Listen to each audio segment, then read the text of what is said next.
करेंगे प्रधानमंत्री नरेंद्र मोदी की, जो अमेरिकी दौरे पर हैं। दोनों देशों के बीच रक्षा क्षेत्र में कई अहम समझौते हुए, जिनमें दोनों देशों के बीच 10 साल का फ्रेमवर्क बनाने पर सहमति बनी है, जिसमें दोनों देशों के बीच रक्षा साझेदारी को बढ़ावा मिलेगा।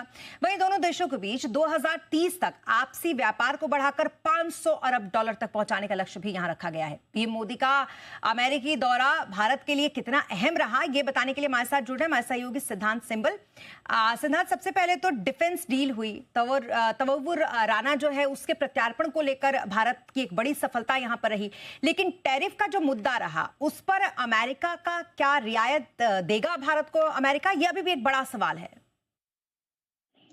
देखिए, अभी ऐसा नहीं लग रहा है कि रियायत भारत या किसी और देश को भी देगा, क्योंकि कल ही रेसिप्रोकल टैक्स को लेकर अनाउंसमेंट हुई है और रेसिप्रोकल टैक्स मतलब जो देश, उसमें भारत भी इंक्लूडेड है, जो टैरिफ लगाता है उस पे टैक्स लगेंगे।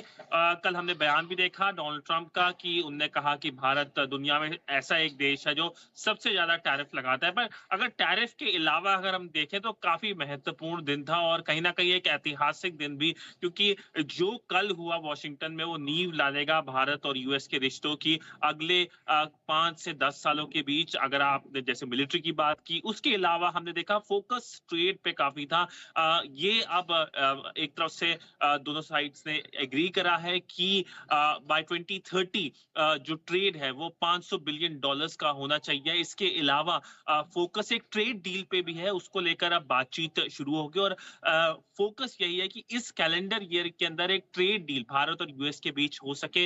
इसके अलावा हमने देखा कि कैसे क्रिटिकल मिनरल्स, इसके अलावा फोकस रहा इंडो पैसिफिक क्षेत्र में भारत, वेस्ट एशिया और यूरोप कनेक्टिविटी प्रोजेक्ट के बारे में बातचीत हुई। बांग्लादेश से लेकर पाकिस्तान तक हमने देखा हर चीज एक ब्रॉड बेस्ड कॉन्वर्सेशन हुई जो वॉशिंगटन में हुई। प्रधानमंत्री नरेंद्र मोदी चौथे बड़े नेता थे, फॉरेन इंटरनेशनल नेता थे, जिनकी जो बातचीत हुई थी व्हाइट हाउस में यूएस प्रेसिडेंट डोनाल्ड ट्रंप के साथ। और कहीं ना कहीं फोकस यही है कि जब डोनाल्ड ट्रंप भारत आएंगे इस साल तो और कैसे एक तरफ से कन्वर्जेंस को बढ़ाया जा सके दोनों देशों के बीच। जी, बहुत शुक्रिया तमाम डिटेल्स के लिए सिद्धांत आपका। तो कुल मिलाकर प्रधानमंत्री मोदी का ये अमेरिकी दौरा जो काफी अहम था, उस पर सबकी निगाहें थी। अब प्रधानमंत्री वापस लौट चुके हैं, लेकिन दौरा काफी सफल अपने आप